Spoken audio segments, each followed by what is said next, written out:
রাজনীতির খেলায় আমাদের যা দেখানো হয় পর্দার আড়ালে ঘটে ঠিক তার উল্টোটা।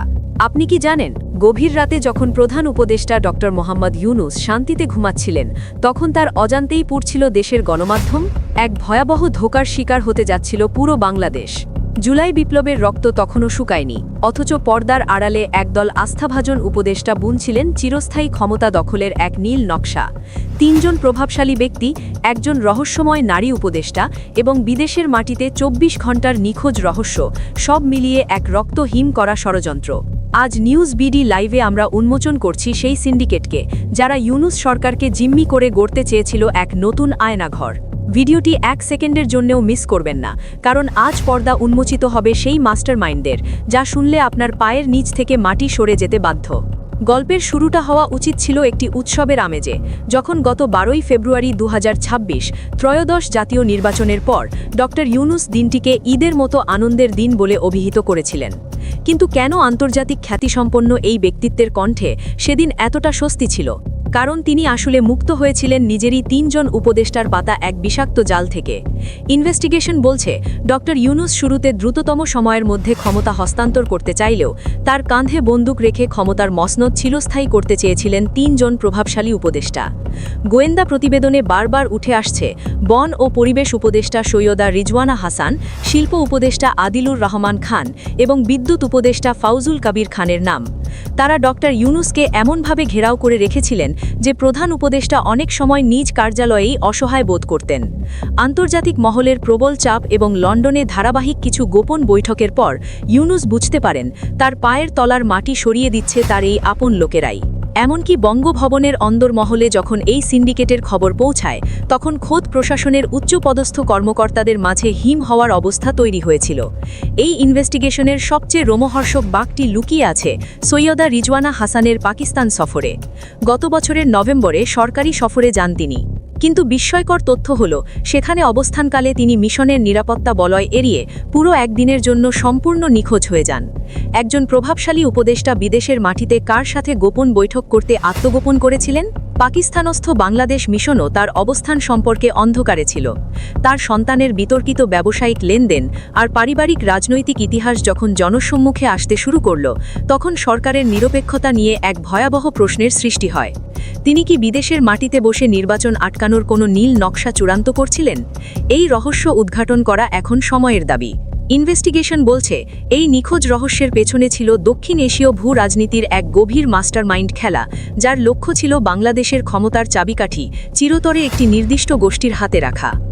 যখনই রাজনৈতিক দলগুলো, বিশেষ করে বিএনপি, নির্বাচনের দাবি তুলেছে, তখনই দেশে এক রহস্যময় মব সন্ত্রাস উস্কে দেওয়া হয়েছে। প্রথম আলো এবং ডেইলি স্টার অফিসে আগুন দেওয়া হচ্ছিল, তখন প্রশাসন কেন পুতুলের মতো দাঁড়িয়েছিল? প্রবীণ সাংবাদিক নুরুল কবিরের মতো বিশ্লেষকরা দাবি করছেন এটি ছিল পরিকল্পিত। পর্দার আড়ালের ষড়যন্ত্র ছিল পরিষ্কার। দেশে এমন একটি ভীতিকর পরিবেশ তৈরি করা যাতে ডক্টর ইউনুস বিশ্বকে বলতে পারেন আইন শৃঙ্খলা পরিস্থিতি ভালো নয়, তাই এখন নির্বাচন দেওয়া সম্ভব নয়। এমনকি প্রধান উপদেষ্টার অনুমতি ছাড়াই তার প্রশাসনকে ব্যবহার করে এই নাশকতা চালানো হয়েছিল। সংবাদপত্রে আগুনের খবর ডক্টর ইউনুস জানতে পারেন অনেক পরে। এটি কেবল আক্রমণ ছিল না, এটি ছিল গণতন্ত্রের কণ্ঠনালী চেপে ধরার এক মাস্টারমাইন্ড প্রসেস। দর্শক, ক্ষমতার এই অন্ধকার কুঠুরির আরও গভীরে যাওয়ার আগে নিউজ বিডি লাইভ এখনই সাবস্ক্রাইব করে রাখুন। সত্য প্রকাশে আমরাই সবার আগে। এই পুরো খেলায় আইন উপদেষ্টা আসিফ নজরুলের ভূমিকা ছিল সবচেয়ে ধোঁয়াশাপূর্ণ। গোয়েন্দারা তাকে বর্ণনা করছেন একজন পিচ্ছিল খেলোয়াড় হিসেবে। একদিকে তিনি ডক্টর ইউনুসের স্নেহভাজন থাকার অভিনয় করেছেন, অন্যদিকে ওই ৩ শক্তিশালী উপদেষ্টার সাথে বজায় রেখেছেন গোপন আঁতাত। ঢাকা বিশ্ববিদ্যালয়ের এই শিক্ষক সরকারের সংকটের সময় নিজেকে আড়াল করে দুই পক্ষকেই সন্তুষ্ট রাখার চেষ্টা করেছেন। তার এই দোদল্যমানতা ষড়যন্ত্রকারীদের আরও শক্তিশালী হওয়ার সুযোগ করে দিয়েছিল। একসময়ের জনপ্রিয় এই ব্যক্তিত্ব শেষ পর্যন্ত জনগণের আস্থার উপর জল ঢেলে দিয়ে বিদায় নিয়েছেন। ষড়যন্ত্রের জাল কেবল সচিবালয়ের এসি রুমেই সীমাবদ্ধ ছিল না, তা ছড়িয়ে পড়েছিল দেশের লাইফলাইন অর্থাৎ বিদ্যুৎ ও শিল্প খাতে। ফাউজুল কবির খান এবং আদিলুর রহমান খানের ভূমিকা এখানে ছিল প্রশ্নবিদ্ধ। গোয়েন্দা সূত্র বলছে তারা এমন কিছু দীর্ঘমেয়াদী জ্বালানি চুক্তির পায়তারা করছিলেন যা মূলত অন্তর্বর্তী সরকারের ম্যান্ডেটের বাইরে ছিল। কেন একজন উপদেষ্টা নির্বাচনের ঠিক আগ মুহূর্তে এসে বিশাল অঙ্কের আন্তর্জাতিক চুক্তিতে সই করতে মরিয়া হয়ে ওঠেন? অন্যদিকে আদিলুর রহমান খান তার পূর্বের এনজিও ব্যাকগ্রাউন্ড ব্যবহার করে আন্তর্জাতিক লবিস্টদের সাথে এমন সব যোগাযোগ স্থাপন করেছিলেন যার উদ্দেশ্য ছিল নির্বাচনকে কয়েক বছরের জন্য ঝরিয়ে রাখা। তারা এমন এক আর্থিক সংকটের গল্প তৈরি করতে চেয়েছিলেন যেন মনে হয় নির্বাচন দিলে দাতা সংস্থাগুলো মুখ ফিরিয়ে নেবে।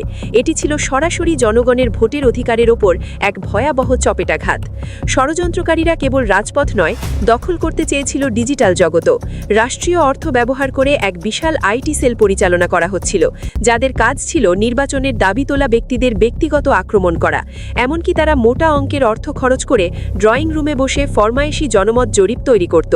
বিদেশি দূতাবাসগুলোতে গিয়ে তারা লবিং করত যে এখনই নির্বাচন দিলে একটি বিশেষ রাজনৈতিক শক্তি, ইঙ্গিত করা হয়েছে বিএনপির দিকে, ক্ষমতায় চলে আসবে, যা স্থিতিশীলতার জন্য হুমকি। ষড়যন্ত্রকারীরা কেবল রাজপথ নয়, দখল করতে চেয়েছিল ডিজিটাল জগতও।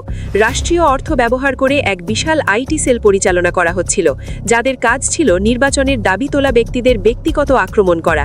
এমনকি তারা মোটা অঙ্কের অর্থ খরচ করে ড্রয়িং রুমে বসে ফরমায়েশি জনমত জরিপ তৈরি করত। বিদেশি দূতাবাসগুলোতে গিয়ে তারা লবিং করত যে এখনই নির্বাচন দিলে একটি বিশেষ রাজনৈতিক শক্তি, ইঙ্গিত করা হয়েছে বিএনপির দিকে, ক্ষমতায় চলে আসবে, যা স্থিতিশীলতার জন্য হুমকি। ভূ রাজনৈতিক প্রেক্ষাপটে এই উপদেষ্টারা আসলে বাংলাদেশকে এক অনির্দিষ্টকালের অরাজকতার দিকে ঠেলে দিচ্ছিলেন। তারা প্রশাসনের প্রতিটি স্তরে এমন সব ব্যক্তিদের নিয়োগ দিচ্ছিলেন যারা ডক্টর ইউনূসের চেয়ে এই সুপার পাওয়ার সিন্ডিকেটের নির্দেশ মানতে বেশি আগ্রহী ছিল। এটি ছিল রাষ্ট্রের ভেতর আরেকটি সমান্তরাল রাষ্ট্র গড়ার এক ভয়াবহ উদ্যোগ। তারা শ্বেতপত্র প্রকাশের নামে এক ধরনের তথ্য জালিয়াতির আশ্রয় নিয়েছিলেন। উদ্দেশ্য ছিল দেশ পুনর্গঠনে আরও 1 দশক সময় প্রয়োজন এমন এক মিথ্যা আখ্যান তৈরি করা। এই সংস্কারের বাহানা আসলে ছিল এক সুগভীর পর্দার আড়ালের ষড়যন্ত্র। এই 3 উপদেষ্টা যখন শ্বেতপত্র তৈরির ঘোষণা দিয়েছিলেন, তখন সাধারণ মানুষ ভেবেছিল পূর্ববর্তী স্বৈরাচারের লুটপাটের হিসাব বের হবে। কিন্তু অনুসন্ধানে দেখা গেছে সেই শ্বেতপত্রের অনেক অংশে তথ্য জালিয়াতি করা হয়েছিল। তারা সুকৌশলে এমন কিছু ডেটা বা উপাত্ত ঢুকিয়ে দিয়েছিল যার মূল উদ্দেশ্য ছিল ডক্টর ইউনূসকে বোঝানো যে এখনই ক্ষমতা ছাড়লে দেশ দেউলিয়া হয়ে যাবে। তারা নিজেদের ক্ষমতা চিরস্থায়ী করার জন্য ডক্টর ইউনূসের আন্তর্জাতিক খ্যাতিকে ঢাল হিসেবে ব্যবহার করছিলেন। বিদেশে লবিস্ট নিয়োগের ক্ষেত্রেও তারা সরকারি কোষাগারের অর্থ ব্যবহার করেছিলেন বলে অভিযোগ পাওয়া গেছে। তাদের মূল লক্ষ্য ছিল ওয়াশিংটন এবং ব্রাসেলসের নীতি নির্ধারকদের বোঝানো যে বাংলাদেশের রাজনৈতিক দলগুলো এখনও পরিপক্ক নয়, তাই এই সুশীল সমাজের সরকারকেই আগামী 5 থেকে 10 বছর ক্ষমতায় রাখা প্রয়োজন। এটি ছিল একটি স্বাধীন রাষ্ট্রের সার্বভৌমত্বের বিরুদ্ধে এক রক্তহীন করা চক্রান্ত। তবে সত্যের জয় অনিবার্য। যখন জাতীয় এবং আন্তর্জাতিক চাপ তীব্র হল, বিশেষ করে নয়াদিল্লি এবং লন্ডনের রাজনৈতিক সমীকরণ বদলে যেতে শুরু করল, তখন ডক্টর ইউনূস বুঝতে পারলেন তাকে ভুল পথে চালিত করা হচ্ছে। নিজের ব্যক্তিগত ইমেজ বাঁচাতে তিনি নির্বাচনমুখী হওয়ার চূড়ান্ত সিদ্ধান্ত নেন। ওই 3 উপদেষ্টা শেষ মুহূর্ত পর্যন্ত নির্বাচনের ঘোষণায় ধামাচাপা দেওয়ার চেষ্টা করেছিলেন, কিন্তু জনগণের প্রবল আকাঙ্ক্ষার কাছে তাদের ষড়যন্ত্রের দেওয়াল তাসের ঘরের মতো ভেঙে পড়ে। 12ই ফেব্রুয়ারির নির্বাচন কেবল একটি জয় ছিল না, এটি ছিল এই 3 জন মাস্টারমাইন্ডের ঐতিহাসিক পরাজয়। আজ প্রশ্ন একটাই, তারা কি তাদের কৃতকর্মের জন্য বিচারের মুখোমুখি হবেন, নাকি ইতিহাসের আস্তাকুড়ে নিক্ষিপ্ত হবেন?